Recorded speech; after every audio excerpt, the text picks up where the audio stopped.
Hi guys, this is Mrityunjay Pratap Singh and welcome to my channel Mactube India. Guys, इस video lecture में हम discuss करने जा रहे हैं elongation of conical bar due to self weight. ठीक है, तो हम क्या फाइंड करेंगे? इलोंगेशन फाइंड करेंगे कोनिकल बार का उसके खुद के वेट की वजह से। ठीक है, तो सबसे पहले हमने एक कोनिकल बार को मान लिया है और इसको क्या कर दिया है, यहाँ पे सस्पेंड कर दिया है। आ रही बात समझ में? तो ये समझ जाइए आप, कोनिकल बार की जगह कोन समझ जाइए। कोन को क्या किया गया है? सस्पेंड कर दिया गया है। ठीक है, तो इसका हमें खुद के वेट की वजह से क्या फाइंड करना है? इलोंगेशन फाइंड करना है। तो मैं क्या करता हूं, सबसे पहले एक एलिमेंटल स्ट्रिप मान लेता हूं। जैसे पिछले वीडियो लेक्चर में हमने किया था इलोंगेशन ऑफ प्रिज्मेटिक बार के केस में, वैसे ही यहां पे भी करना है। तो एक एलिमेंटल स्ट्रिप मान लूंगा। ठीक है, तो ये एलिमेंटल स्ट्रिप जो है आपका dy थिकनेस का है, y distance from the free and, या हम बोलेंगे इसको लोअर एंड से y डिस्टेंस पे है। और कितने थिकनेस का है? dy थिकनेस का है। और इसकी जो लेंथ है, इसकी लेंथ में मान लेता हूं स्मॉल l है। इस कोनिकल बार की जो लेंथ है वो क्या है? स्मॉल l है। आ रही बात समझ में? और मैं इस कोनिकल बार का जो वेट है, स्पेसिफिक वेट, वो मैं मान लेता हूं स्मॉल w, जो कि होगा आपका वेट पर यूनिट वॉल्यूम। ठीक है, वेट पर यूनिट वॉल्यूम मतलब यूनिट वॉल्यूम में कितना वेट है, ये चीज है। तो यहां पे देखिए, ये जो एलिमेंट है इसका मैं नाम रख देता हूं AB। आ रही बात समझ में? एलिमेंट का जो ये आपका डायामीटर होगा, ये डायामीटर होगा कि नहीं भाई? कोन है तो कोन का डायामीटर होगा, तो ये मैं मान लेता हूं AB। ठीक है, और यहां पे जो डायमीटर है उसको मैं मान लेता हूं, यहां पे जो भी होगा इसको मैं मान लेता हूं, कुछ भी AB ये हो गया, ये CD मान लेता हूं। ठीक है, चलिए मैं क्या करता हूं, ये जो स्ट्रिप है इसको कट करके बाहर निकाल के बना देता हूं। ठीक है, बाहर निकाल के इसको मैं क्या करता हूं, इस स्ट्रिप को बना लेता हूं। तो ये स्ट्रिप कुछ ऐसे दिखेगा। ठीक है, लेकिन ये स्ट्रिप बहुत ही स्मॉल है, बहुत ही स्मॉल है। तो ये पोर्शन आप क्या कर सकते हैं? निग्लेक्ट कर सकते हैं, क्योंकि ये जो है बहुत ही स्मॉल जब लेंगे तो ये कोई इफेक्ट नहीं पड़ेगा। ये जो इंक्लाइंड लाइन है, ठीक है, तो ये पूरा टोटल क्या हो जाएगा? रेक्टेंगुलर टाइप हो जाएगा। और ये मैं मान लूंगा ये क्या है? AB है। आर बात समझिए, ये डायमीटर क्या है इसका? AB है। और ये एलिमेंट कितने थिकनेस का है? dy थिकनेस का है, dy थिकनेस का। और इस पे जो है इतने पार्ट की वजह से, देखिए ये जो पार्ट है आपका, कितना पार्ट? ये पार्ट मैं दिखा रहा हूं आपको, यहां से इतना पार्ट, ये पार्ट की वजह से आपका क्या होगा? इस पे जो है टेंसाइल पुल लगेगा, है कि नहीं? इसके इतने पार्ट लेंथ की वजह से क्या होगा? इस पे टेंसाइल पुल लगेगा, जो कि मैं P लिख रहा हूं। आ रही बात समझ में? और जो कि एक्सेली काम करेगा, यहां पे काम करेगा। इसका पूरा वेट नहीं काम करेगा, इस पूरे जो बार है इसका वेट नहीं काम करेगा भाई। एलिमेंट यहां पे ले रहे हैं तो इसके नीचे जो पोर्शन है जितना, वही तो इसका वेट जो है काम करेगा यहां पे, इसके एलिमेंट पे। ठीक है, तो ये जो है पुल फोर्स की तरह काम करेगा। तो मैं लिखूंगा total tension, total tension, tension, tension on the strip, on the strip कितना होगा भाई? इसको मैं P लिखता हूं। ठीक है, total tension on the strip, strip जो होगा वो कितना होगा? P होगा। और यही क्या होगा? Weight of the bar, weight of conical bar, weight of the conical bar, conical bar, conical bar, conical bar for length, for length y, मतलब y डिस्टेंस तक जो आपका जो लेंथ का कोनिकल बार होगा उसका वेट जो है हम लेंगे, वही वेट क्या होगा? आपका टेंशन, टोटल टेंशन होगा, उस पे एक्ट करेगा, या टेंसाइल पुल होगा। आ रही बात समझ में? तो इसका वेट कैसे निकालेंगे? देखिए, आपको स्पेसिफिक वेट पता है W इंटू भाई वॉल्यूम ऑफ दिस कोन। तो मैं इसको ले लेता हूं C। तो मैं लिखूंगा, क्या लिखूंगा भाई? वेट हो गया, और वेट में हम वॉल्यूम का, टोटल वॉल्यूम का मल्टीप्लाई कर दें, क्योंकि भाई स्मॉल जो हमने W मान रखा है वो क्या है? यूनिट वॉल्यूम में आपका W है, स्पेसिफिक वेट। ठीक है, तो टोटल अगर वेट वॉल्यूम से मल्टीप्लाई कर देंगे तो हमें क्या मिल जाएगा? टोटल वेट मिल जाएगा। तो टोटल वेट हम क्या कर लेंगे? लिख लेंगे volume of, volume of, volume of cone, conical bar, conical bar ABC। आ रही बात समझ में? ABC जो कोनिकल बार है उसका जो है हमें क्या कर लेना होगा, वॉल्यूम लेना होगा। तो देखिए वॉल्यूम कैसे हम निकालेंगे, W इंटू, ये हम जानते हैं वॉल्यूम कैसे निकालते हैं भाई, कोन का वॉल्यूम कैसे निकालते हैं हम, 1/3 पाई आर स्क्वायर लिखते हैं। चलो मैं यही लिख देता हूं 1/3 अब पाई आर स्क्वायर मतलब रेडियस का स्क्वायर, रेडियस का स्क्वायर इंटू कोन का हाइट, यही तो होता है हाइट।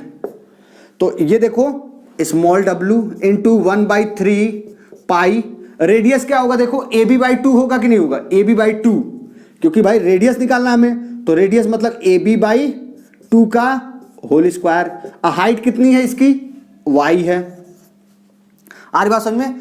तो ये रहा आपका क्या, ये रहा आपका total tension on the strip. आ रही बात समझ में। तो मैं क्या करता हूं, अब अगर इलोंगेशन फाइंड करूं, इलोंगेशन इन स्ट्रिप, स्ट्रिप में कितना इलोंगेशन होगा उसको मैं लिखता हूं dx। आ रही बात समझ में, मान लेता हूं dx हो रहा है, तो क्या होगा सीधे देखिए भाई P जो लोड लग रहा है इनटू का इसका लेंथ, भाई प्रिज्मेटिक बार की तरफ हम इसको देख सकते हैं, dy इनटू का एरिया A इंटू ई। अगर यंग्स मॉडुलस इसका क्या है, अगर मटेरियल जो है सेम है पूरा थ्रू आउट दी वॉल्यूम, तो इसका यंग्स मॉडुलस क्या होगा, कैपिटल ई है, तो इसका भी क्या होगा, ई होगा। आरी बात समझ, यंग्स मॉडुलस। तो देखिए यहाँ पे dx, p की वैल्यू क्या रखी है हमने, ये देखिए p की वैल्यू पूरी लाए हैं हम, w into 1/3 into pi AB/2 का होल स्क्वायर इंटू का y, ये रहा p की वैल्यू, इंटू का ये dy तो रहेगा, dy divided by area into E. तो ई लिख लेता हूं, एरिया मैं निकाल के लेता हूं इस स्ट्रिप का। तो इस स्ट्रिप का अगर हम टॉप व्यू देखेंगे तो कैसा दिखेगा आपका, देखिए ये सर्कुलर ही दिखेगा भाई, ठीक है, ये कैसा दिखेगा आपको, सर्कुलर ही दिखेगा, ठीक है, ऐसा दिखेगा। तो ये रहा आपका टॉप व्यू, ठीक है, जो कि ए बी ही होगा। तो अगर मैं इसका एरिया निकालूं तो क्या होगा, सर्कुलर सेक्शन का एरिया क्या होता है, पाई आर स्क्वायर। तो पाई इंटू आपका डायमीटर क्या है, ए बी है, तो AB/2 का होल स्क्वायर है कि नहीं। तो ये रहा हमारा टोटल एलिमेंट का इलोंगेशन, एलिमेंट का इलोंगेशन होगा, ठीक है। तो AB/2 का होल स्क्वायर, AB/2 का होल स्क्वायर, पाई से पाई कैंसिल हो गया, ठीक है। तो देखिए हमारा dx क्या आ जाएगा, dx इक्वल टू आ जाएगा w into Y into D Y divided by 3e। आगे वैसे ये 3 नीचे आ जाएगा। तो ये रहा हमारा एलिमेंट का इलोंगेशन। तो अगर हम टोटल बार का इलोंगेशन फाइंड करना चाहते हैं तो क्या होगा, देखिए इलोंगेशन ऑफ कोनिकल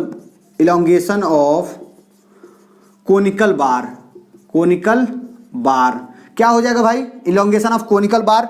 हम इसको इंटीग्रेट कर देंगे, मान लेंगे कि टोटल जो इलोंगेशन हो रहा है कोनिकल बार में वो डेल्टा एल है। तो हम dx को कहां से कहां तक इंटीग्रेट करेंगे, 0 टू डेल्टा एल और dx। अब जो है w into Y into D Y हो गया डिवाइडेड बाई 3e, और ये इंटीग्रेट कहां से कहां तक होगा, यहां पे देखेंगे तो x इक्वल टू क्या होगा 0, और यहां पे देखेंगे सॉरी x से नहीं y है ना ये y, तो y इक्वल टू 0, और यहां पे क्या होगा y equal to l, small l, ठीक है। तो मैं रख देता हूं लिमिट 0 टू l। तो यहां से डेल्टा l आ जाएगा आपका सीधे सीधे w इंटू इसका w/3e क्या हो जाएगा, कांस्टेंट हो गया, और ये क्या होगा y, तो y into D Y square divided by 2 हो जाएगा ना भाई, यही तो होता है इंटीग्रेशन। और इसको लिमिट रख देंगे 0 टू l। तो यहां से देखिए सिंपली आ गया डेल्टा l जो आ गया आपका WL स्क्वायर अपान 6e। आ रही बात समझिए, WL स्क्वायर अपान 6e। ये रहा आपका elongation in case of conical bar. आ रही बात समझ, elongation in case of conical bar. अब देखिए अगर हम इसमें भी देखिए एरिया का कोई टर्म नहीं आया है, देख रहे हैं एरिया का कोई टर्म नहीं आया, तो ये भी एरिया से इंडिपेंडेंट होता है। अगर हम बात करें दोनों में रिलेशन की, तो आपका हम अगर रिलेशन की बात करें कि दोनों में क्या रिलेशन होता है, मतलब elongation of prismatic bar due to self weight and elongation of conical bar due to self weight. तो मैं दिखा रहा हूं डेल्टा एलसी से, किसका, elongation of conical bar due to self weight, delta L C. ये क्या आया है, WL स्क्वायर अपान 6e, ठीक है।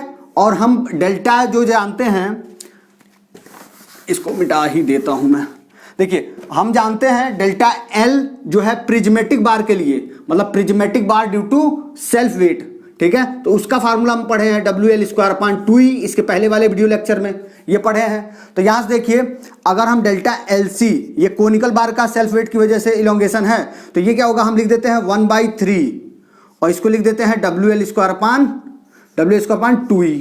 आरी बात समझ, लिख दिया। तो अब देखिए, ये देखिए आपको दिख रहा है कि नहीं, सेम टू सेम। तो इसको मैं डेल्टा LC की इक्वल टू क्या लिख दूंगा, 1/3, ये क्या होगा 1/2, इसकी जगह मैं क्या लिख सकता हूं, डेल्टा LP लिख सकता हूं कि नहीं लिख सकता हूं।